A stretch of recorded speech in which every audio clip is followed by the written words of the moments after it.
Ya,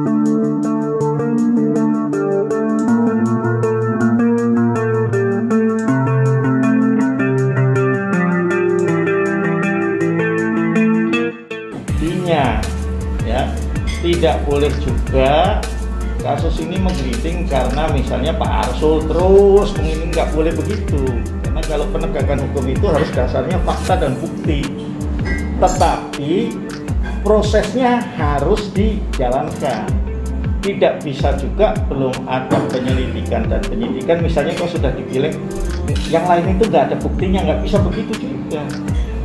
Jadi harus dibuka lagi.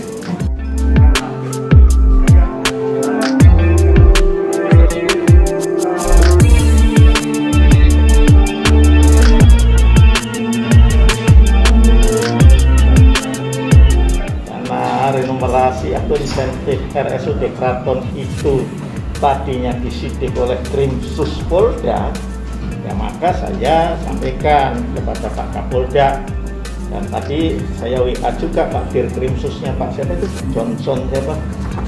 Nah, ini saya kutip, saya bacakan ya di pertimbangan hukum itu.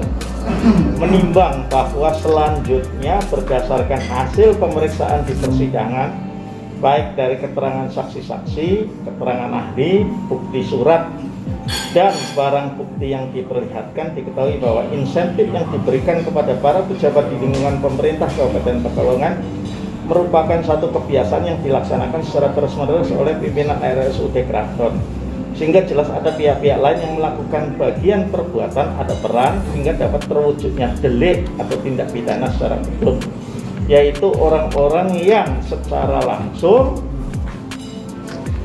mengelola dana insentif manajerial serta pihak-pihak lain yang menerima aliran dana yang berasal dari insentif manajerial tersebut. Antara lain sudah disebut di situ, bupati, mantan bupati, wakil bupati, sekretaris daerah, kabag hukum, inspektorat, DPR, DPPKD, DPRD, saya nggak tahu ini DPPKD apa ya, oknum dari instansi vertikal, serta pihak lain sesuai dengan laporan keuangan yang dibuat oleh saksi Rizky Tesa Malela.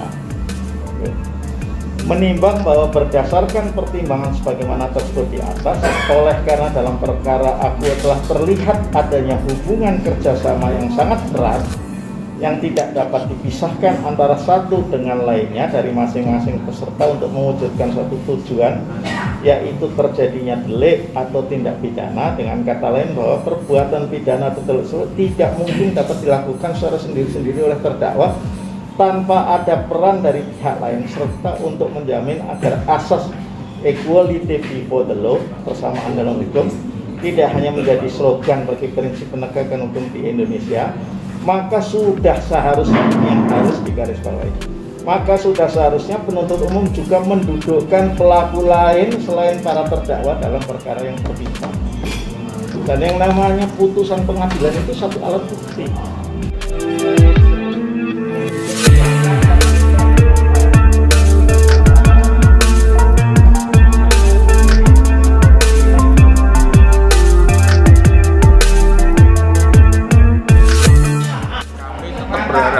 Apalagi kami tetap mengawal sampai kapanpun, kita tetap mengawal sampai selesai.